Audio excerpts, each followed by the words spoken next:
Amen. Hallelujah. Excited na po ba tayo mga kapatid makinig ng salita ng Panginoong Jesus? Amen. Kung excited na kayo mga kapatid, palakpakan po natin ang ating Diyos na buhay, ating Panginoong Jesus. Hari ng mga hari, Panginoon ng mga Panginoon. Diyos na walang katulad mga kapatid. Hallelujah. At napakaganda po ng panahon na binigay sa atin. Pabago-bago, no? Hindi natin alam kung uulan o araw pa. Ngunit, ito pa rin ay isang magandang araw dahil ito ay araw para sa ating Panginoong Jesus. Amen? At nga po mga kapatid, wala po yung ating pastor, pero ang ating Panginoon po ay patuloy na gumagamit ng kanyang mga lingkod upang magbigay po ng mga salita na makakatulong po sa atin mga kapatid sa ating buhay, Kristiyano mga kapatid. At sa ating po pasimula, hingi po tayo ng patnubay sa ating Panginoon sa ating po gagawin pagtalakay sa ating topic ngayong umagang ito mga kapatid. Samahan niyo po ako sa aking panalangin. Aming Diyos, Panginoong Jesus, aming Diyos na banal, Lord Jesus, kami po ay sumasamo, dumudulog sa inyo. Ikaw po ay napakabuti, Panginoon. Ikaw po ay napakagilalas, O God. And Lord, binabalik po namin lahat sa iyo. Sayang sa iyo lamang, Panginoon. And Lord, gamitin niyo po ang aming aking likod na ito, Panginoon, na nasa likod ng iyong pulpito, Lord. Ako po ay natasan, Panginoon, upang magturo, Lord. Ako po ay i-equip mo, Panginoon. Give me wisdom, give me anointing, Panginoon. Nawa yung aking mga sasabihin, Lord, ay manggaling sa iyo, Panginoon, at hindi lamang po galing sa akin. At ang aming pong mensahe ng mga papakinggan po namin, Panginoon, ay may apply po namin sa aming mga buhay. And Lord, ay po manguna, may your will be done sa lugar na ito. Binabalik ko po lahat ng kapurihan tangi sa ilang aming nag-iisang Panginoong Jesus. Amen and amen. Hallelujah. Ayan.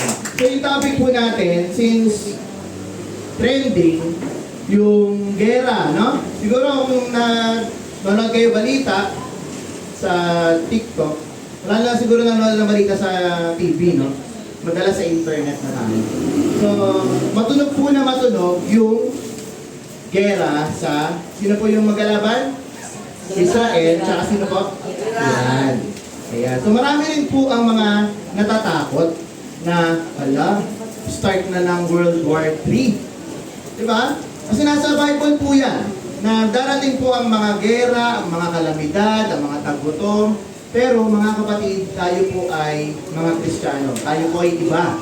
Dahil iba po yung gera na ating kinakalaban. At ang gera po natin mga kapatid, ito po ay pang-araw-araw. Pagising mo pa lang, meron ng gera.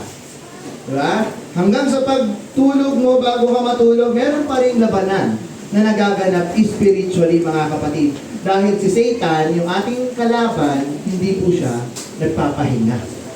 Siya po ay masipag mga kapatid. Pero, yan, yung topic po natin is about sa Romans 6. Napakaganda po ng topic na yan. Siguro nabasa niyo na rin po yung Romans 6 dahil ang Romans 6 po ay punong-puno po ng mensahe about sa salvation, sanctification, justification, about po sa ating kaligtasan. Ano pa yung nature ng kasalanan? Nandun po. So napakaganda pong basahin ito. So, isang tanong lang po mga kapatid, or siguro tatlong tanong galing sa akin bago tayo magsimula. Kung ikaw ba ay ligtas na, kung ang pagkakaligtas sa atin ay libre, makaya mo bang mabuhay na patuloy na nagkakasala? Yan. Pangalawang tanong po, since ang kasalanan ko ay napatawad na ng ating Diyos, magmamatter pa ba kung paano ko mabuhay? Yung lifestyle ko ba? Magmamatter ba? Yan. At ipanghuli, kung ako ba ay mahuhulog ulit sa kasalanan, mawawala ba yung aking kaligtasan? Yan. Yung mga tanong na po yan, sa inyo na po yan. Pero, the more na nag-aaral po tayo ng salita ng Diyos, sigurado po ako mga kapatid na masasagot yan, mga katanungan na yan, mga kapatid. And ano po yung dapat natin gawin after natin lumapit sa ating Panginoon? Sabi po sa Romans 6:1, mga kapatid, may nakalagtanong kay Apostle Paul. Sabi nila, what shall we say then? Shall we continue in sin that grace may abound? So, ang tanong po nila, since tayo po ay ligtas na dahil sa biyaya ng Diyos, sa grace, diba? So, okay lang ba na magkasala ako palagi para maiparana sa akin ng Diyos yung biyaya niya. Parang logical, no? O nga, no? Para maipakita nga ng Diyos na siya ay mabuti. So magkakasala pa ako. Kasi para mapatawad niya ako ng mapatawad. Oops! Yan po, common po yan sa ibang religion. Lalo na yung mga religion na nagsasabi na we are just saved by grace and yun na lang po yun. Na grace na lang. Kahit mamuhay ka ng karnal, kahit mamuhay ka ng hindi ayon sa salita ng Diyos, okay lang kasi saved ka na eh. Pero ano sabi dito ni Apostle Paul, mga kapatid? Sa 2, certainly not. Hindi maaari yan. How shall we who died in sin live any longer in it? Tayo na namatay na sa kasalanan. Alam mo na yung feeling na mamatay sa kasalanan. Mamumuhay ka pa ba? Nung naligtas ka ni Jesus mula sa kasalanan, siyempre sabi ni Apostol Pablo, certainly na. Hindi. So, yun po yung sagot na kapag tayo daw ay naligtas na ng ating Panginoong Jesus, dapat makikita po yung pagbabago sa buhay natin. Yung dati nating mga gawa, wala na. Amen? And the grace of God does not just bring salvation. Mga kapatid, siguro kasi akala natin yung grace ng Panginoon sa salvation lang na-apply, no? Pero ito po ay na-apply din sa justification, which is yung lagi nating tinatakel ngayong buwan na ito, yung pagpapawalang sala sa atin ng ating Panginoong Diyos, maging yung sanctification. Ano po yung sanctification? Ito naman yung po yung unti-unting paglilinis sa atin ng ating Panginoon. Yung pagbabago na nagaganap sa buhay natin. Diba? Yes, tayo ay napawalang sala na, ngunit dahil tayo ay nasa katawang pa ito, na pisikal, na lupa, ito pa rin ay prone sa kasalanan. Kaya nga patuloy pa rin na nagtitempt si Satan eh. Diba? Kung pansin nyo, nung tayo naging Christian, mas lalong lumakas yung temptation. Mas lalong sumipag si Satan sa pag-tempt sa atin. Kasi tayo nakikita niya na, uy, bagong nilalang na to. Kailangan maibalik ko siya sa dati niyang kalagayan na maging makasalanan ulit siya. Amen? And dead to sin, ibig sabihin po ng dead to sin, yung sin, yung may power sa buhay natin. Hindi po ang ating Panginoong Diyos. So dati ganun po tayo, na tayo ay nabubuhay dahil sa kasalanan. Dahil masarap gumawa ng kasalanan. Ngunit ngayon mga kapatid, dahil tayo binago ng ating Panginoong Diyos, tayo ngayon ay nabubuhay na para kay Kristo. At kung tayo nabubuhay para kay Kristo, dapat makikita yung pagbabago. Mamaya mga kapatid, malalaman natin, ano ba yung mga pagbabago na sinasabi mo, Kuya Ludes? Diba? At ano ba talaga ang pagiging Kristiyano? Antinomianism. Ito po, isa po siyang theology na common pa rin hanggang ngayon. Anti, ibig sabihin opposing, against. Yung nomos, ibig sabihin batas, law. So, sabi po dito mga kapatid, Christians are freed by grace from the necessity of obeying the Mosaic law. Ano po ba yung Mosaic law, mga kapatid? Sa mga nakakaalam, ang Mosaic law po, ito po yung 10 Commandments. Diba? Ito po yung 10 utos na ibinigay ng ating Panginoong Diyos sa bansang Israel na dapat po nilang sundin. So, ang sinasabi po dito na ang mga Kristiyano daw ay pinalaya na sa pamamagitan ng biyaya ng ating Panginoong Diyos dyan sa batas na yan. Yes, totoo po yan. Yan po ay sa salvation natin, mga kapatid. Dahil wala naman po tayo may aambag sa pagkakaligtas sa atin ng ating Panginoong Diyos. Yung mga mabubuti mong gawa, wala po yan sa Panginoon. Tanging kapangyarihan lamang po at biyaya lamang po ng Diyos ang makakapagligtas sa tao. Diba? Kasi po ang mga relihiyon ngayon, ang akala nila na kailangan nila ng faith and obedience sa law para sila ay maligtas. Na ay kailangan kong gumawa ng mabuti, patuloy na gumawa ng mabuti para maligtas ako. Maling-mali po ang aral na yon, mga kapatid. Ang katotohanan, mga kapatid, ang biyaya ng ating Panginoong Diyos ay sapat na. Wala na pong maidaragdag sa ating kaligtasan. Ngunit, mamaya, malalaman natin na kailangan pa rin natin na sumunod sa ating Panginoong Diyos. Na kulang ang pananampalataya. At alam ko na-discuss na rin yan ni Pastor sa mga nakaraan, no? Lagi yan sa Book of James. Kung nabasa niyo ang Book of James, faith without works are dead. Dahil totoo po yun. Kasi hindi mo pwedeng sabihin na ikaw ay nananampalataya na walang gawa. Amen. And, sabi din dito, it doesn't matter how you live. Ayan po yung sa motto nila. Since all your sins are forgiven and you are saved already. Diba? Kaya po, maraming mga church ngayon, okay lang sa kanila na kahit pumunta ka doon na rate yung jeans mo, yung pananamit mo, hindi maganda. Na okay lang kahit nakapambahay ka kasi natingin naman ng Panginoon sa heart. Kasi niligtas naman tayo ng Panginoon. Bali, wala na yung mga, kung ano man lifestyle mo, kahit manginginom ka pa, kahit mahilig kang gumimik sa barkada, okay lang, safe ka na eh. Kaya nakikita niyo po, yung mga tao sa labas, pag sinasabi mo, pag sinashare mo sila ng salita ng Diyos, sasabihin nila, ligtas naman ako, naniniwala naman ako sa Panginoong Jesus. Pero hindi po nakikita sa kanilang buhay. Mga kapatid, tayo po yung mga Kristiyano, tayo po yung taga-sunod ng ating Panginoong Jesus. Tayo po ay iba sa mundo. Oo, tayo ay niligtas ng pananampalataya, ng grace ng Panginoon, pero dapat maipakita natin sa mundo yung kaibahan natin. Amen po, mga kapatid. Palakpakan po natin ang ating Panginoon. Ayan. So, ito po, yung mga message na ating pong mapag-discuss ngayong umagang ito, matutulungan po tayo na malaman po, ma-evaluate natin yung sarili natin kung ako ba talaga ay totoong Kristiyano o hindi. Diba? Kasi marami na pong mga nagpapanggap ngayon. Napakadaling magpanggap. Alam niyo po yung AI. Diba? Eh, natutuwa po akong panoorin yung mga AI pero hindi po siya totoong tao. Maging sa mga Kristiyano, marami nagsasabi na sila ay tagasunod ni Kristo, pero hindi gumagawa. Hindi talaga sumusunod. Pakitang tao lang. AI kumbaga. Mga kapatid, mag-ingat tayo. Dahil sa ating paniniwala sa ating Panginoong Diyos, dapat tayo maging mapanuri. Maging sa pananampalataya, maging sa grace ng ating Panginoon. Dahil meron tinatawag na true grace. Meron din fake. So mga kapatid, saan ka doon? Are you real or are you fake? Mga kapatid, kayo lang makakasagot yan. Hindi ko kayo nakikilala personally. Yung loob nyo, tanging ng Diyos lang at kayo ang magkausap dyan. Mga kapatid.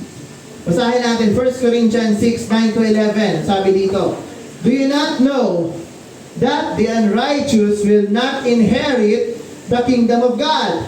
So yung mga hindi daw gumagawa ng kaluwalhatian, kabutihan, ay hindi, makakamana ng kaharian ng Diyos.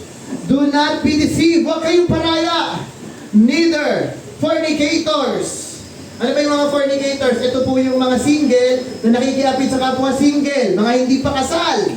Na nakikipagtalik sa iba. Ano pa? Idolaters. May mga idols. Ang mga idols, mga kapatid, hindi lang yung limitado sa idol na nakikita natin sa mga Katoliko. Ang idols can be anything. Anyone. Can be your wife. Can be your children. Can be your cellphone. Ang idol po, kung ano ang mas pinapahalagahan mo higit pa sa Panginoong Jesus. Yan ang idol mo. Amen po? Agree ba tayo mga kapatid? Everybody say amen. Amen. Hallelujah. Ano pa? Adulterers. Ayan, mga nakikiapit. Mga may asawa na, ngunit nakikiapit pa sa iba. Ano pa? Homosexuals. LGBTQ. Mga kapatid, nasusulat yan sa Biblia. Ano sabi? Hindi sila nagmamana ng kaharian ng Diyos. Kaya hindi po natin tinitake lightly yung mga ganyan mga bagay. Ano pa? Sodomites. Yan. Yung mga hindi po, mga nalilito sa identity nila. Lalaki ba ako? Babae. Dalawa lang po ang kasarian. Lalaki, babae. Wala nang iba. Mga kapatid. Ano pa? Thieves. Mga magnanakaw. Ano pa? Covetous. Mga mainggitin. Pag meron yung kapatid, sana meron din ako niyan. Diba? Drunkards, wala naman dito mga lasing, no? Pero ang drunkards dito, mga kapatid, marami din pong forms yan. Marami po, lalo na sa gobyerno, lasing sa kapangyarihan. Lasing sa katanyagan. Amen? Iniiwasan yan po yung mga dapat natin huwag gawin. Ano pa? Revilers. extortioners, mga mahilig manira. Yung walang ibang buhang bibig, kundi manira ng kapwa. Diba, mga marites? Yan. Ano sabi? Will not inherit the kingdom of God. Sila po hindi magmamana ng kaharian ng Diyos. But, sa 11, mga kapatid, and such were some of you. May iba sa inyo. Ano sabi? Were washed, nilinis ng ating Panginoon. Sanctified, unti-unting binabago, justified, pinawalang sala sa pangalan ng ating Panginoong Yesus na pinakamakapangyarihang pangalan sa lahat. And by the Spirit of our God. Hallelujah. Mapalad tayo mga kapatid dahil tayo ay binago ng ating Panginoong Diyos. Mula doon sa dati nating nature na makasalanan, tayo ngayon ay dinala niya sa kanyang presensya. At ngayon tayo ay mga bago ng nilalang. No? Palakpakan natin ang ating Panginoon. Hindi ba kayo natutuwa? Na tayo ay binago ng ating Panginoong Diyos mula doon sa dati nating buhay. And marami po mga kapatid ang deceived ng doctrine of grace. Yan. At marami rin po akong mga kilala na ganyan, na mga nakausap ko mga Christians na para sa kanila sapat na yung biyaya lang ng Panginoon. Na kahit magkasala ko, okay lang. Patatawarin naman ako ng ating Panginoong Diyos kasi ang biyaya niya ay sapat na at higit pa. Mali-mali, mga kapatid. Huwag natin abusuhin ang ating Panginoon. Oo, mapagpatawad, mabuti ang ating Diyos. Pero, mga kapatid, mahiya naman tayo sa Panginoon. Gawin din natin yung part natin, no? Huwag na lang natin lagi iasa na save ka na, tapos hindi ka pagagawa para sa Panginoon. Nakakahiya po. Pero dapat, kung tayo ay saved na mga kapatid, dapat magmamanifest po yung change. Yan po yung mahalaga. Yung pagbabago. At mamaya malalaman po natin kung ano yan. Basahin natin yung Jude 4. Sabi po dito, for certain men. Ito po, may sitwasyon kasi sa mga churches, yan, na marami po mga gumagapang. Yan, in unnoticed. Who long ago were marked out for this condemnation? Ano po sila? Mga ungodly men. Mga taong mga hindi masunurin sa Diyos. Ano ginagawa nila? Who turned the grace of our God into lewdness. Binabali nila yung aral ng ating Panginoong Diyos. And deny the only Lord God and our Lord Jesus. So mag-ingat po tayo sa mga ganyang mga mangangaral. Na ang lagi bukang bibig ay biyaya, pagpapala. Mga kapatid, tayo ay mga makasalanan. At ang ugat ng ating kaligtasan, kasi hindi ka naman maliligtas kung hindi ka makasalanan, di ba? Kundi tayo mga guilty, aanin pa natin ang saving grace ng ating Panginoong Diyos.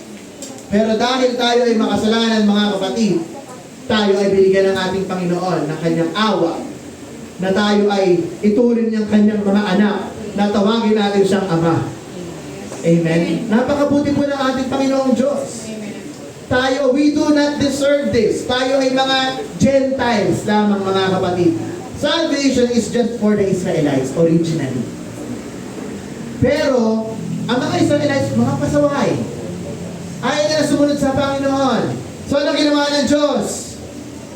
Binigyan niya ng pagkakataon ng mga hintil na makaranas din ng kaligtasan.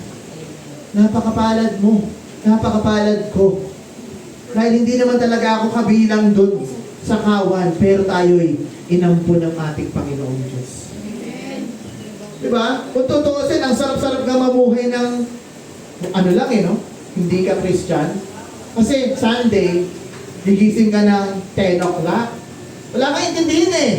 Tapos mga tanghali, makapasyal nga muna sa SM.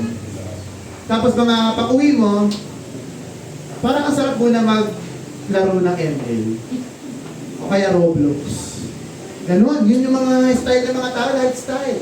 Pero tayo mga Christian, pagising mo, ano oras ang church? 9. Gigising tayo, 6:30. 5. Excited eh. Diba? Tapos, pag-prepare na yan, magpa-plancha na, maliligo na. Tapos, 7, alis na. Pagbalayo. Yung mga malapit, kahit mga 8. O 7:30. Or 8. Kung tutusin nga mga kapatid, nakaka-bless po yung mga maaga. Kasi, alam nyo ba, na ang biyaya ng Panginoon, nandito na yan, maaga pa lang. Amen. Yung presensya niya. Pag maaga ka, una kang makakasalo. Di ba lahat kasi tayo mga kapatid tayo ay mga balde na ang Diyos na nagpupuno sa atin. So, nakalipas ang isang linggo, nai-empty yan. Parang battery na lang, parang medyo bago na. Battery na lulubat. Pag maaga ka sa church at excited ka sa Panginoon, yung battery mo, mas mabilis ma-charge. Kasi ikaw pa lang yun nandun eh. Salong-salo mo lahat yung presensya ng Panginoon. And you will feel the presence. Pag late ka, ano na? Ano na maabutan mo? Ubus na yung power bank. Wala na. So mga kapatid, punctuality is a ministry. Hindi siya biro, no? Amen. Palakpakan po natin kung naintindihan po natin ang salita ng ating Panginoon Diyos. And, mga kapatid, one reminder, if you know that you are a true Christian, yung buhay natin. Ano na ba yung lakad natin sa Panginoon? Marami pong mga Kristiyano ngayon, they are thinking na Christian sila, but in reality, hindi. Christian ako eh. Nagsisimba ako. Ma-attend ako ng Bible study and prayer meeting. Pero, hindi na bago ang buhay. Naalala ko tuloy yung sinabi ng ating pastor sa kabila, sa paliparan, na ang pagiging Kristiyano, it begins when you are born again.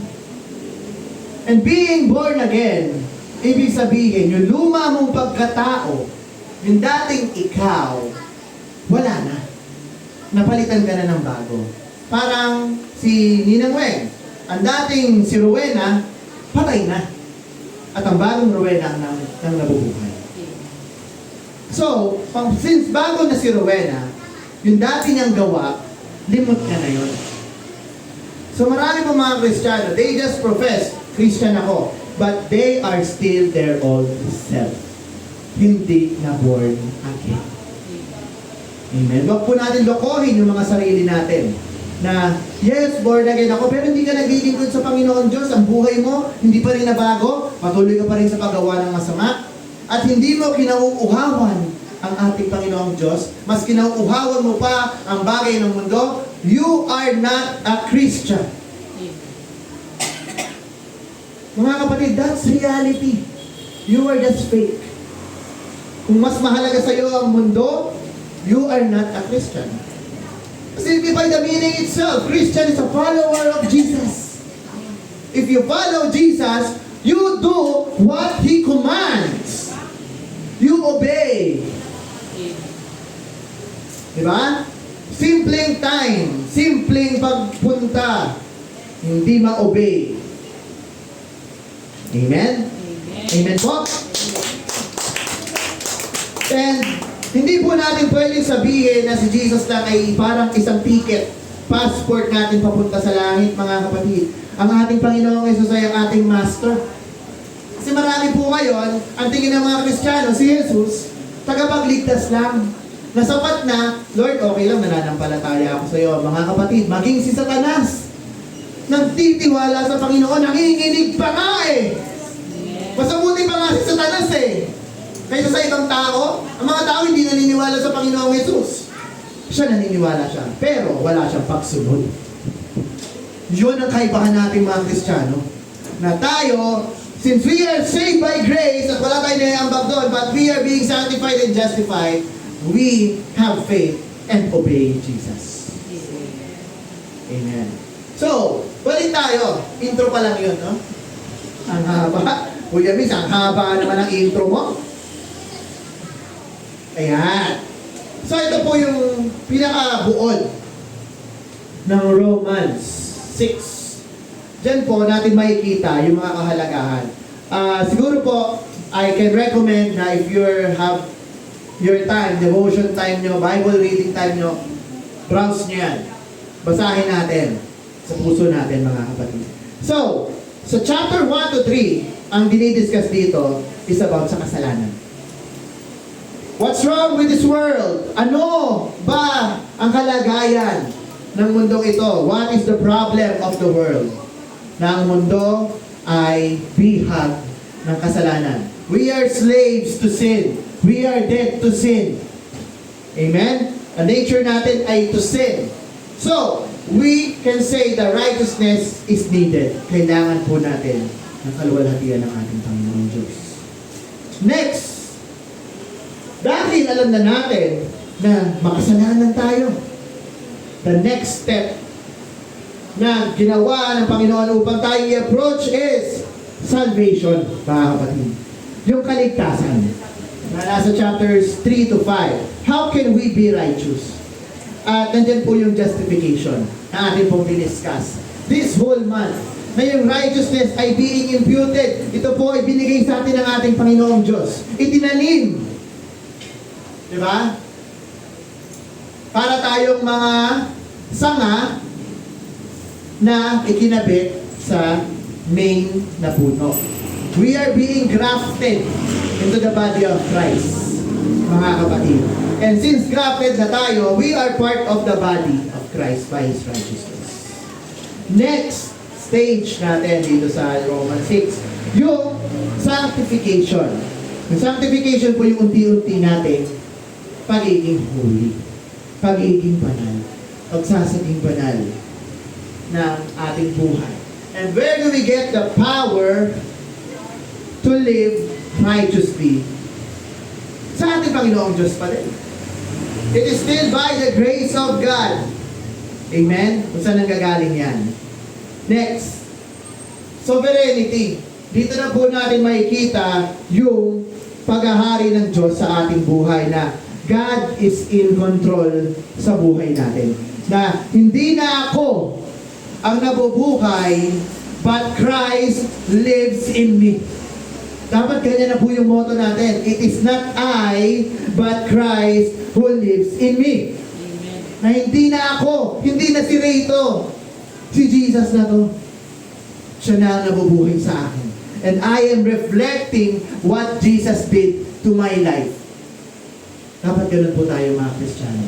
Na every time people sees us, they will see the goodness and the power of Jesus Christ in you. Amen. Mga kapatid, kayang-kaya po natin gawin yan. Kasama natin ang ating Diyos. And lastly, service. So chapters 12 to 16. How can we live out? Since tayo na ay nabubuhay in righteousness, paano naman natin siya may sasabuhay para makita ng iba? Diba? So we need to demonstrate the righteousness of God. Ang kaligtasan natin, dapat di lang natin tinatago. Dapat nakikita ng iba. We should not be ashamed of the gospel. Diba? We should share the word of God. Huwag po natin itago. We are the salt and light of the earth. Wala pong ilaw ang inilalagay sa paanan. Ang ilaw nilalagay dyan sa taas, oh. Laging nakikita. Dapat tayo mga Kristiyano, mga kapatid, we should shed our light na gaya ng ginawa ng ating Panginoong Diyos. Na tayo ang magiging influencer ng mundong ito. Hindi po tayo ang maiimpluwensyahan ng mundo, but tayo ang magdadala sa kanila sa paanan ni Kristo. Mga kapatid, ibahin natin yung lifestyle natin. Huwag na tayo magbabad sa mga gadgets. Huwag na tayo maging tamad sa paggawa para sa ating Panginoong Diyos. Kung mahal mo ang ating Panginoong Diyos, ipamamalita mo siya sa lahat. Diba? Para naalala nyo nung kayo ay niligawan o kayo nanligaw nung sinagot kayo. Diba tuwa kayo, woo! Sinagot niya na ako! Parang ganun po sa ating Panginoon. Yes, niligtas na ako ng aking Panginoon. Dati ako makasalanan, pero ngayon, makakasama ko siya sa buhay na walang hanggan. Aren't you proud na kayo mga anak ng Diyos? O kinahihiya niya ang ating Panginoon? Nakakahiyang mag-share ba? Kasi hindi ako matalino, hindi ko alam yan. Baka sabihin nila, nagmamalaki lang ako. No! Ano sabi sa Bible, mga kapatid? I rather please God than men. Sa harap ng Panginoon, if you are sharing His gospel, kung kayo, lagi niyong bukang bibig ang ating Panginoong Diyos, nakikita kayo ng ating Panginoon. And He is proud of you. Sinasabi niyo sa langit, galing talaga ng anak ko. Galing niya talaga. O tayo ba yung tipo na pag nakita ng ating Panginoong Diyos, mapapakamot na lang siya? Ito talaga. Ito talagang anak ko na to. Niligtas ko na yan eh. Pero, dati niyo pa rin ginagawa yung ginagawa niya. Gusto niyo ba yun? Na pinapalungkot niyo yung ating hari, yung ating ama, na nasa langit. Diba? Ang goal natin, mga kapatid, ba kasama siya? Ang goal natin is not just to be on church every Sunday. Practice lang po ito. Ha? Ang totoong buhay natin nandun. Amen. Baka kasi naiisip niya na, sige, i-give ko yung best ko dito. Kasi, nakakaya naman kayo. But no! Pagdating natin sa kalangitan, mga kapatid, yun nga lagi kong sinasabi, na araw-araw, oras-oras, minu-minuto, what are we going to do? Worship Him. Praise Him. Give Him the highest praise. Amen. Hallelujah. Ngayon pa lang, kapatid, hindi mo na kaya magpuri, hindi mo na kaya banggitin ang salita ng Panginoong Diyos with gladness. Mag-practice ka na. Kasi pagdating doon, walang iba tayong bagay, pangalan na pupurihin kundi ang ating Panginoong Diyos. No? Next po tayo. Salvation and sanctification, mga kapatid. Yan. Para maintindihan lang po natin, kasi marami po nalilito. Ano po ba yung salvation? Sanctification? Ano po ba yan? So, salvation po, justification po. Ito po yung pagpapawalang sala sa atin ng ating Panginoong Diyos. And it has been discussed multiple times na po this month. At alam ko po naiintindihan na po natin yan, no? Sanctification is a consecration. Yan po yung unti-unting pagbabago sa atin. And then, salvation, it happened in a point of time.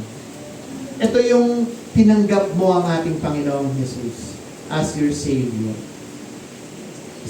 Isang beses lang po yan mangyayari sa buhay natin, yung salvation. And sanctification, it's a process. Unti-unti po yan na nagaganap sa buhay natin. Salvation is by grace, also sanctification is by grace. Kasi wala po tayong ambag dyan. Tanging kapangyarihan lamang po at biyaya ng ating Panginoong Diyos ang kailangan natin for our salvation and sanctification. And salvation is what Jesus did for you. Kung ano yung ginawa sa iyo ng ating Panginoong Diyos. Ano ba ginawa ng ating Panginoong Diyos para sa atin? Siya ay namatay. Binayaran ang ating mga kasalanan doon sa krus ng Kalbaryo. Nabuhay naman muli. Amen? And sanctification, what Jesus is doing in you. Ano ang ginagawa ng ating Panginoong Diyos sa ating buhay? Yan. Yan po yung sanctification. Kasi nakatira na ang ating Panginoong Diyos sa puso natin, di ba? Kasama na natin ang ating Panginoon. So, sanctification, kung ano yung work na ginagawa ng ating Panginoong Diyos sa ating buhay. Salvation is the penalty of sin yung binayaran.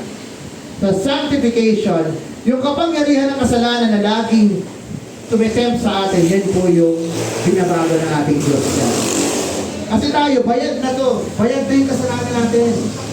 Tayo ay mga pinawalang sala na eh. We are paid by the blood of Jesus. But, yung kasalanan, lagi pa rin siya nangyayari. Wala naman po siguro Kristiyano na magsasabi na ako, hindi na ako nagkakasala. Wala po. Lahat po tayo ay nalulure, nabibihag pa rin ng kasalanan. No? Pero ano pong ginagawa ng sanctification sa atin? It gives us the power to overcome sin para hindi na po natin siya magawa. Amen po? And salvation, Christ died for us, and sanctification, Christ now lives in us. Amen? And salvation is by faith.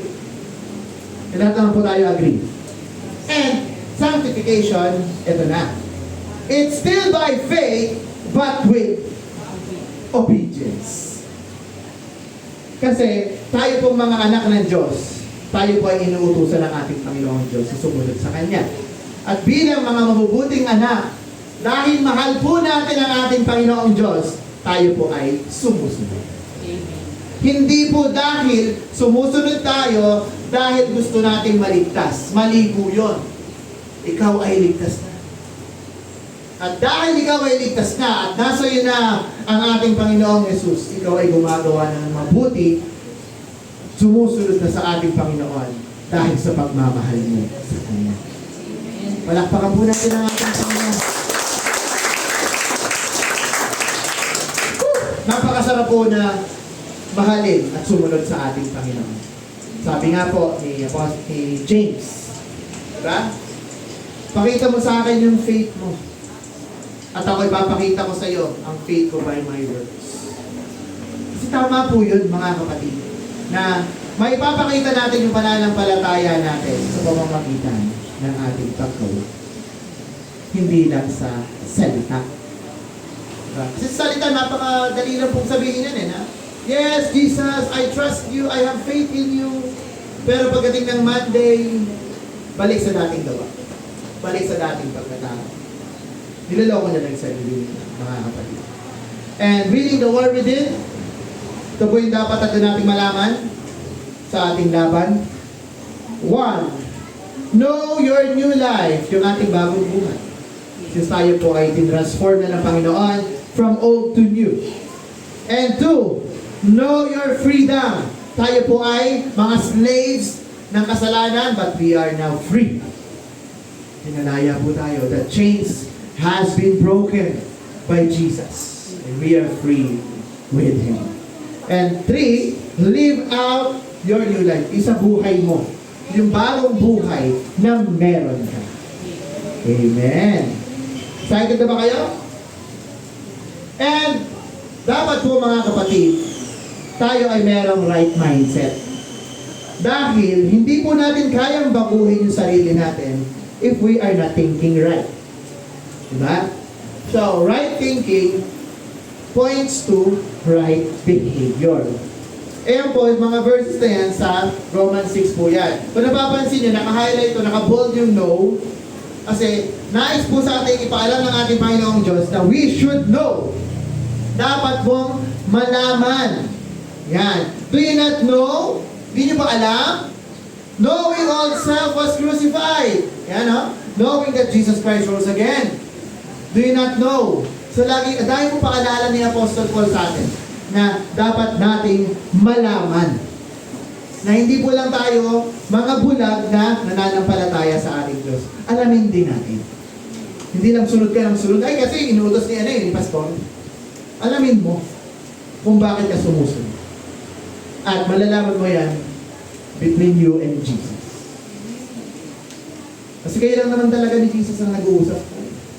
Kami po ang mga tagapagturo, mga lingkod ng Panginoon Diyos. We are here to guide you, to help you, to encourage you, to grow sa ating pananampalataya sa ating Panginoon. And kahit ano pong sayang na laway namin dito, bukan ang bibig namin kung hindi kayo maniniwala, kung hindi nyo i-apply sa buhay niya yan, sa inyo na po yan. And God is so merciful dahil naniniwala ako mga kapatid na we are listening to Him. We are listening to the voice of truth, which is Jesus. Kaya never ever na gawin natin ako lang, may nag-discuss, yung attention natin is undivided. Just make sure, lalo na pagsalita ng Diyos, focus tayo, no? Bigyan natin yung all ears lang sa ating Panginoon Diyos. And know your new life. Yan. Alam niyo natin yung bagong buhay natin, mga kapatid. Basahin natin, Romans 6:3-4. Sabi po dito, or do you not know that as many of us were baptized into Christ Jesus, were baptized into His death? Yan. Therefore, we were buried with Him through baptism into death, that just as Christ was raised from the dead by the glory of the Father, even so we should also walk in newness of life. Mga kapatid, lahat na ba tayo baptized? In the name of Jesus or hindi pa? Kung hindi pa po kayo baptized, you should start to get baptized. Because baptism is very important. Lalo na kung tayo ay tagasunod ng ating Panginoong Jesus. Because it shows, it identifies you that you are part of God's kingdom. Kasi kung titingnan niyo mga kapatid, paano ba ang process ng baptism? Inilulubog sa tubig. It symbolizes na yung ating lumang pagkatao ay ilulubog, ililibing. Tulad na nangyari sa ating Panginoong Jesus na siya inilibing ng 3 araw, no? Pero hindi naman siguro 3 araw tayo ilulubog sa tubig. Tapos, ibinangon tayong muli. Ibig sabihin, nung pag-alis mo doon, nalinis na yung kasalanan. Nawala na yung dating pagkatao. And pag-angat mo, bago ka na. That's baptism.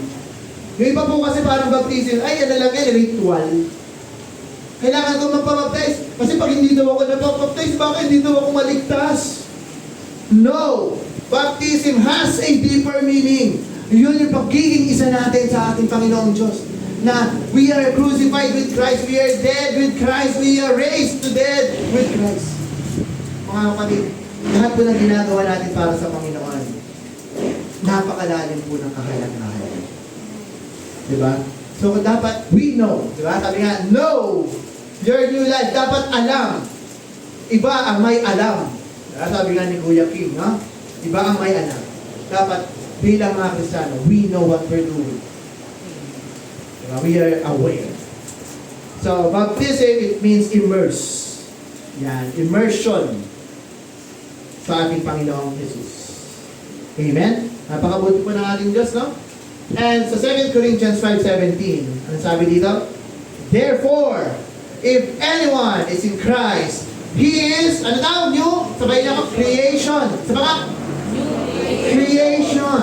All things have passed away. Behold, all things have become, ano daw? New. Yun po ang totoong pagiging Christian. Na hindi na naging Christian dahil nagtakas ng kamay ng sinabihan na, sabayan niyo ako mag-pray, Christian ka na. No. Ang pagiging Kristiyano is the moment that we have walked with God. Nung gumising ka mula sa pagkakahimbing mo sa kasalanan. That's being born again. Minsan nga mga kapatid, naiisip ko din about the true repentance. Kasi yan po yung madalas na nami-misunderstand ng mga Christians about sa repentance and forgiveness, mga kapatid. Ang repentance, it means na kapag ikaw ay nagsisi na sa iyong kasalanan, hindi mo na dapat siyang balikan. And that will lead you to be born again. Madalas po kasi, ang nangyayari ngayon, Christians just ask for forgiveness. Lord, sorry. Lord, sorry sa mga nagawa ko. Nagkamali na naman ako, Panginoon. And then the next day, gagawin niya na naman yung kasalanan niya. And paglinggo, Lord, sorry. Lord, sorry. That is not repentance. Niloloko mo lang ang sarili mo and you are not a true Christian if that is your mindset. Noong una ko siya napakinggan mga kapatid, nagigilty ako. Ganun pala yun. Na kapag na-born again ka na, iba ang basura mo na lahat, itatapon mo na lahat ang luma kong pagkatao dahil ito ay namatay na, nilibing na, at mabubuhay na ako kasama ni Kristo, gagawa ako para sa Kanya. Ang aking pag-iisip ay magbabago, ang aking paggawa ay magbabago dahil ako'y bago ng nilalang. Ganun po ang totoong Kristiyano. At ako po, masasabi ko mga kapatid na maraming mga Kristiyano ay patay pa rin sa kasalanan. Nakakalungkot po. At meron pa mas malala, nasa church but backslider at heart. Nagsisimba na lang dahil nakakahiya kasi pag wala ako. Wala na yung excitement, wala na yung passion. Mga kapatid, mandaraya ang kaaway. He will say na, oy, Christian ka pa. O, nagsasampalataya ka pa sa Panginoon. Sumisip pa ka pa eh. But in reality, you are too far away from God. Yung tahak na nilalandas mo, hindi na yung tahak na nilalandas ng ating Panginoong Diyos. You are going on your own way. Ikaw na nasusunod sa sarili mo. Hindi mo na sinusunod ng Diyos. Mga kapatid, beware. Mahirap madaya. Kasi madalas sa mga nadadaya, hindi nila alam na sila ay nadadaya. Sometimes, mga preachers pa nga, ang nadadaya. Diba? Marami na po mga lumalabas na bula ang mga tagapagturo. But people magnifies them. People praises them. Marami na pong bulat mga kapatid. At sana, huwag tayo tumula doon. Know your new life. Bago na tayo mga kapatid. Bakit po natin ang Amen. Hallelujah. sabi din po sa Galatians 2:20, I have been crucified with Christ. Isa po sa mga favorite verses ko din eh. It is no longer I who live, hindi na ako nabubuhay sa sarili ko, but Christ lives in me. And the life which I now live in the flesh, I live by faith. Tayo na po'y nabubuhay sa pananampalataya in the Son of God who loved me and gave Himself for me. So dapat po ganyan po yung maging motto natin sa buhay natin. I have been crucified with Christ. Nakikita mo yung krus? Kung na-imagine natin yung krus ng Kalbaryo kung saan namatay ang ating Panginoong Yesus, ikaw dapat yun. Ikaw yun. Pero sa kabutihan ng ating Panginoong Diyos, He offered His life para sa iyo, sa akin, sa ating lahat, dahil sa kanyang biyaya at pag-ibig niya sa ating mga kapatid. Amen. So wag mong sayangin yung ibinigay sa iyong salvation ng ating Panginoon. It is for free. Diba? Madalas kasi pag free, madalas yung iba, hindi naman masyadong pinapahalagahan kasi akala nila walang value. Free sa atin, pero binayaran niya ng Diyos. Ang binayad niya, dugo. Diba? Mga kapatid. So dapat tayo, we have been crucified in Christ, dapat sa buhay natin, laging ang number one ang nabubuhay na sa atin ng ating Panginoong Hesus Kristo. Palakpakan po natin ang ating Panginoon. And si Apostle Paul, kung mapapansin niyo po yung kanyang mga aral, yung mga books niya po sa mga Corinthians, Ephesians, Philippians, Colossians, ina-address niya ang mga Christians na, ano daw? Sabay-sabay tayo, saints. Ito pa nga po? Saints. Saints. Tayo po yung mga saints. Hindi po sila mga santo ng, ano no? Ng ibang denomination. Sila po ay mga saint na dineclare ng tao. Sino ba yung saint natin dito sa Pilipinas? Si Pio. Yan. Siya po ay dineclare ng tao, no? Pero tayo po, mga naniniwala sa totoong Diyos, sa tag-iisang Panginoong Yesus, we are saints. Maniwala kayo mga kapatid, tayo ay mga saints. And since tayo ay mga saint, do you live as a saint? Or you still live as a sinner? Yan ulit, may tanong ulit ako ha. Tabi niyo na lang po ulit sa sarili niyo yan. Na ako ba, sa lakad ko sa buhay ko, am I living as a saint or am I still living as sinner? Kayo lang po nakakaalam yan. But God is always reminding us that if you are a new creation, you are a saint. And you are not a sinner anymore. Amen? Niniwala po ba tayo? Amen. And we are all declared righteous because we are a transformed life. Iba na po tayo. So, dapat, makikita na po sa atin yung mga pagbabago. Na hindi ka na magagalitin, no? Hindi ka na yung mga ugali natin hindi maganda, hindi na natin ginagawa. No? Hindi na yung mainggitin. Diba? Kasi yung mga kasalanan kasi natin, Nandyan pa rin yan eh. Mamaya malalaman nyo kung bakit nagkakasala pa rin tayo. No? Next. Know your freedom. Yan, tayo po yung mga malaya na. Sabi po dito sa Romans 6:5-6. For if we have been united together in the likeness of His death, certainly we also shall be in the likeness of His resurrection. Pagkabuhay na muli. Knowing this, that old man was crucified with Him. Ang tinutukoy po dyan yung dati natin pagkatao. We are crucified with Him. That the body of sin might be done away with. Mawala na, yung makasalanang katawan, that we should no longer be slaves of sin. So dahil tayo po ay na-crucify na kasama ng ating Panginoong Diyos, namatay na po yung dati nating pagkatao. Yung nature natin na makasalanan, wala na. Inilibing na. Hindi na dapat hinuhukay pa, no? At dapat tayo po ay mga nabubuhay na para kay Kristo. And every sin that we commit, ito mga kapatid, ang kasalanan ginagawa natin, hayag man o hindi, sadya man o hindi, it is a choice. Choice mo yon na magkasala ka. Wala pong aksidente sa mundong ito, mga kapatid. Kung choice mong sumunod sa Diyos, yes, amen, praise God. But kung ikaw gusto mo magkasala, it's your choice. Tayo nga ay binigyan nga ng free will ng ating Panginoon Diyos. Now you can choose God or you can choose damnation with Satan. So, saan ka na? Doon ka na, syempre, sa Panginoon. No? Wala nga naman piliin mo yung kabila. Wala akong gitna. Ay, neutral po ako, Lord. Wala akong pipiliin sa inyo. Ano sabi ng ating Panginoon Diyos? Pag ikaw ay lukewarm, malahilinga, isusuka ka niya. Wala kang lugar kahit saan. Di ka pwede sa langit, di ka pwede sa impyerno. Saan ka? Wala. So, it's either you're hot or you're cold. Mga kapatid. Amen? And mga kapatid, yung kasalanan, para siyang,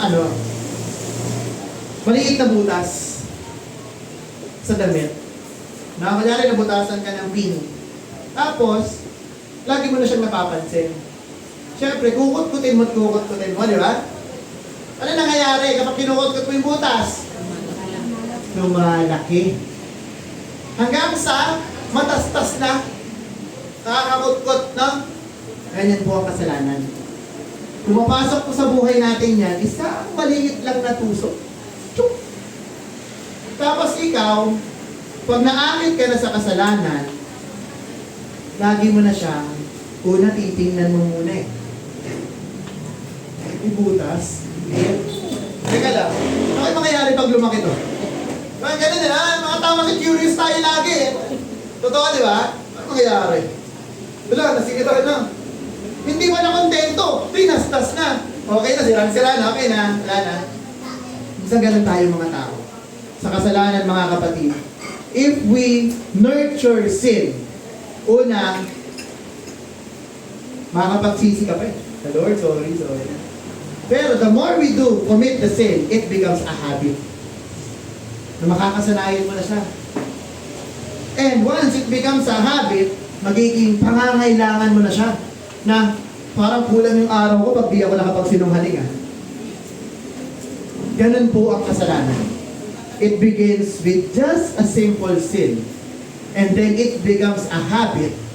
Then it becomes a need. Kaya wag po tayo papadaya sa away mga kapatid. Ang kaaway natin matalino. Hindi yan nagbibigay ng kasalanan ng malaki. Na isang bato. Kasi may ilangan mo yun eh. Yeah! Ang kasalanan, dumadating ang maliliit na puwing madalas. Diba? Imagine niyo yung puwing, no? Ang liit lang, tapos kakamuti mo na kakamuti, ano naman yan? Magamata mo. Dahil sa maliit na puwing.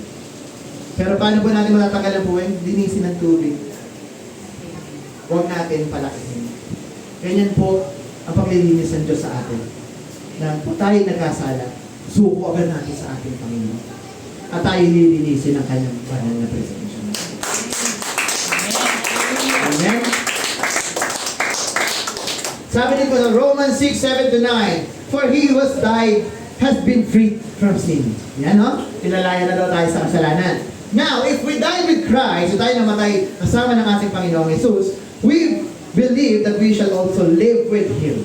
Na tayo ay babangon naman muli kasama ng ating Panginoong Diyos. Knowing that Christ, having been raised from the dead, dies no more. Nung siya'y umakyat dun sa langit, nung siya'y nabuhay, namang muli. Death no longer has dominion over Him.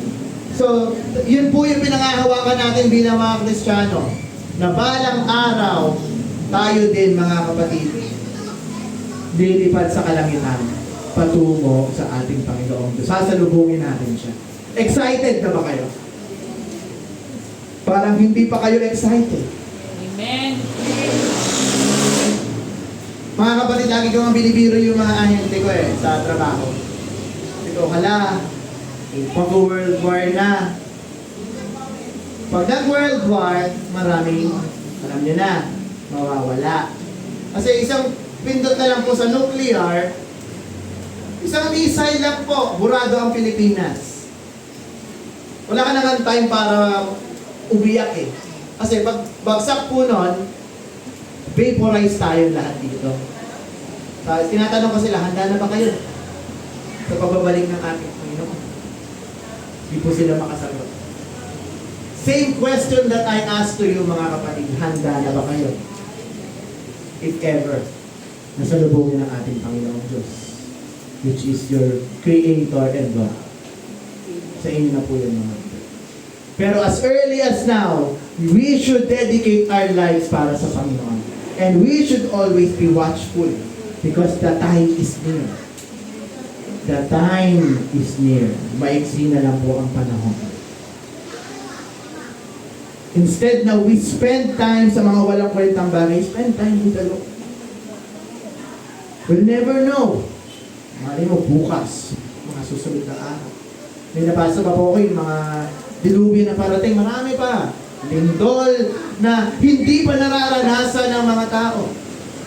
Ano ang pinakamalakas na magnitude na naranasan ng tao? I think it's 7, 8. So imagine niyo, gumuguho yung building. Paano yung mga magnitude 10, 11? Wala na. Buka na ang lupa, lalamunin na tayo ng lupa. But we are not afraid of death. Because death is just the beginning of our eternal life.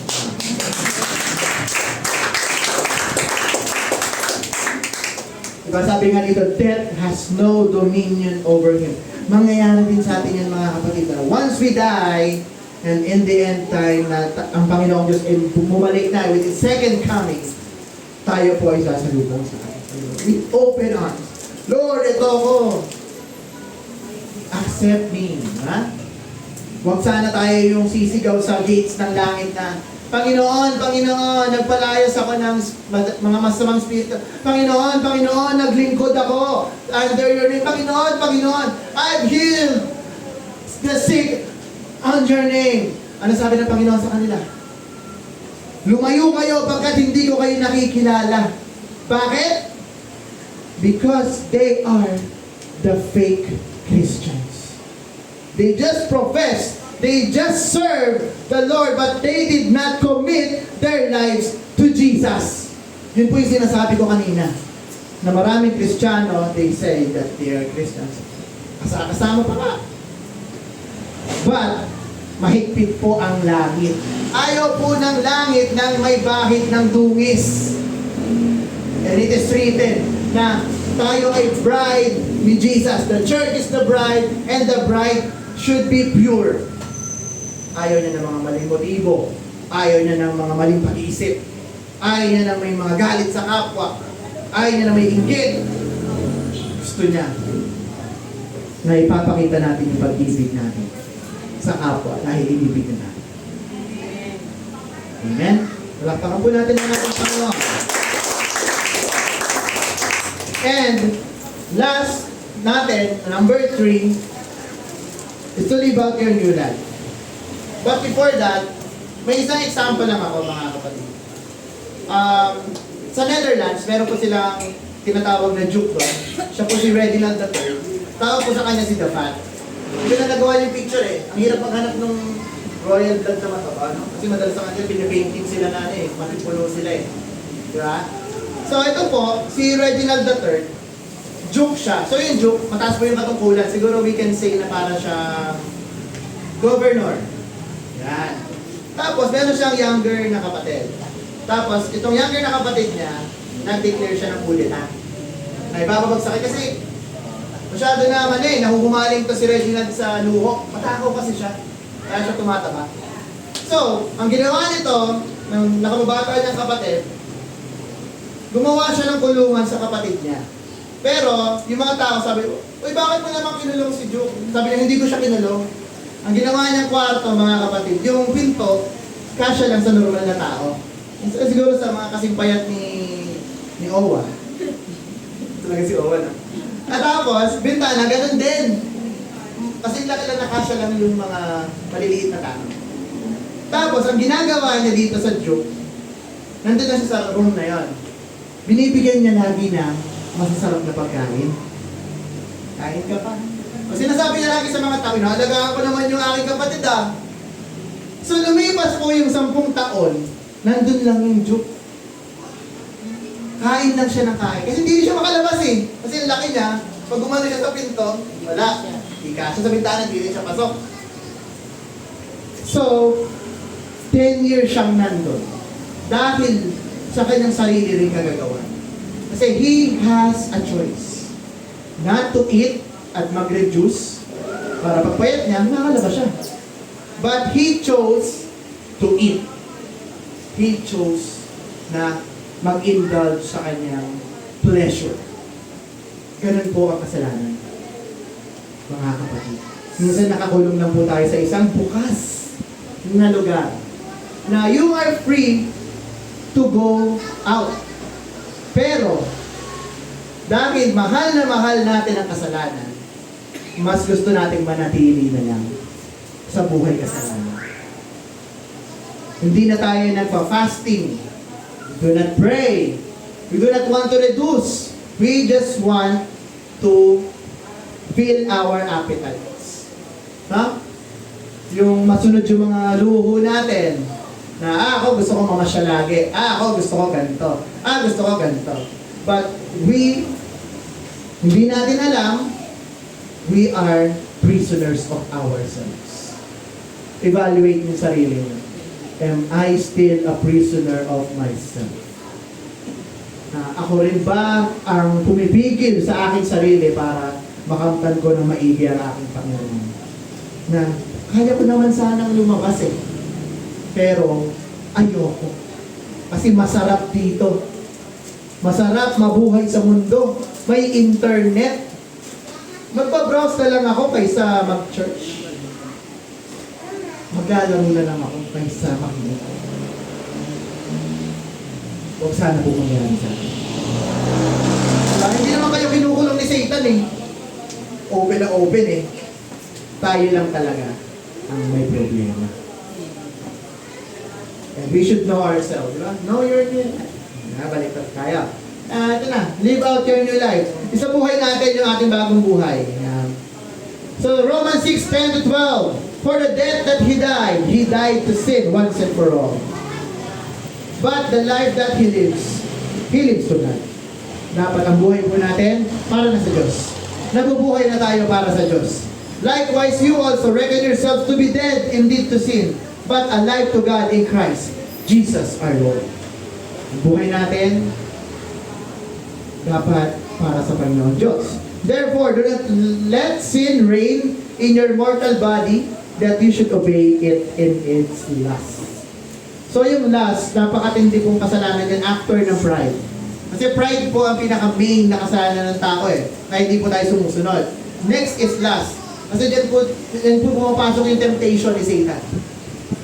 But, may kita naman po natin sa Bible, ang iba-ibang mga result kung paano natin ina-acknowledge at ina-address yung lust. Bigyan ko kayo na example. Si David, isa siyang mighty man na tagasunod ng ating Panginoon Diyos. But, there was a time, nung siya'y nasa rooftop, nakita niya si Bathsheba. Naliligo. Ang ganda. Enticing sa mata. Anong ginawa ni King David? Tinitigan niya pa. has a choice. To turn away from it or to stay. But King David stayed. Ano nangyari sa kanya? Nagkawindang-windang po ang buhay ni King David. Yung mga anak niya nagrebelde sa kanya. Namatay po yung naging anak nila ni Bathsheba.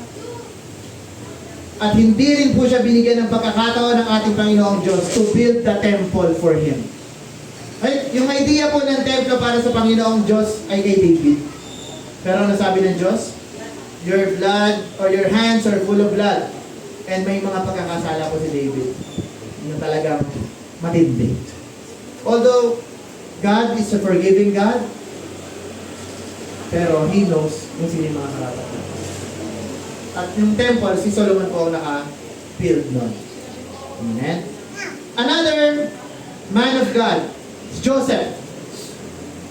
Tumating din po ang temptation kay Joseph sa asawa ni Potiphar. Ano sabi niya sa asawa ni Potiphar? Pagdating ni Joseph sa kwarto, Joseph, Joseph, tabihan mo ako. Pero anong gawa ni Joseph? Takbo siya. Palayo. Diba? Sa mga lalaki ngayon, may gumagano'n sa inyo magandang babae. Uy! Palay na ang lumapit sa manok. Tukain na yan. Pero iba po si Joseph.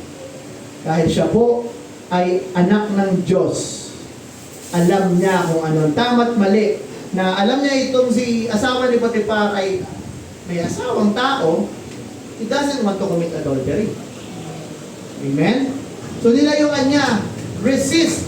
Ang kasalanan mga kapatid, we should just resist. Takasan niyo lang. Hindi niyo yan kayang banata ng one-on-one kayo ng kasalanan. Hindi niyo yan kaya.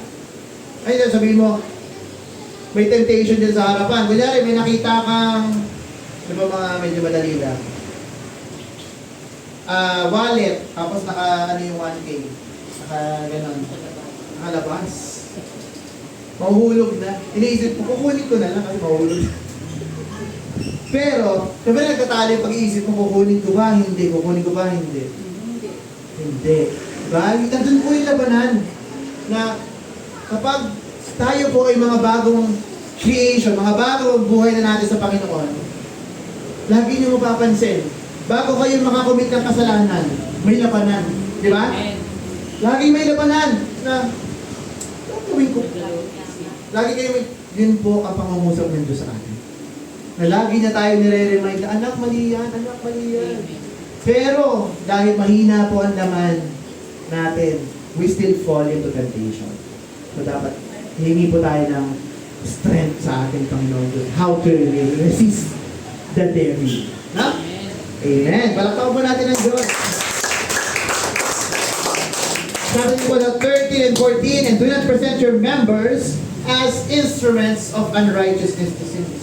Members, ito po yung part ng bati natin. Yung mata natin, yung kamay, na huwag po natin gamitin ito na kasangkapan ng pagkakasala. Sabi nga po ni Apostle Paul, kung ang mata ko, ibubulig ako sa pagkakasala at mapupunta ako sa impyerno dahil dito, mas maigi pang tanggalin ng mata. Kung ang kamay ko, kung ito'y magkakasala at ito magiging dahilan kung bakit ako mapupunta sa kapahamakan, mas maigi pang putulin ito. Ganun po. Ka-die hard si Apostle Paul sa kanyang pananampalataya, no? Na willing siyang i-give up yung mga parte ng katawan niya. Makamit niya na yung kaligtasan. Tayo mga kapatid, nasaktan lang yung daliri. May lumabas na mga kaibang salita, no? May mga nagmumura pa ba dito? Kung meron pa, itigil po natin. Hindi po siya maganda. Aksidente man o sadya, hindi po siya maganda. And sometimes, lalo na sa mga kabataan, you are prone to this. Lalo na yung mga nag-games, kasi ako naranasan ko po yan. I've been a slave of that. Na sometimes, di ko alam, nakakapagsalita na pala ako ng mga mura. Dahil lang sa laro, sa hype. Naman na, matay karakter mo, ay! Ano ka? Hindi nyo po alam, pero nagkakasala kayo. Kaya hindi nyo ba napapansin ba't kayo pinapatigil maglaro? Dahil sa mga ganong bagay. Because, simple things na akala nyo mabuti, pag pinasukan na yan ang gawa ng kaaway, it will lead you to sin. At hindi nyo alam, gaya nga ng butas na sinasabi ko sa inyo kanina, na palaki ng palaki hanggang sa maging pangangailangan nyo na yung pagkakasala. No? Amen. Pagkabusap po tayo. Kayo alala. Galatians 5:16 to 17. Ito na po kailangan natin gawin. How to live our life, God. I say then, ano? Papapasa ko, walk.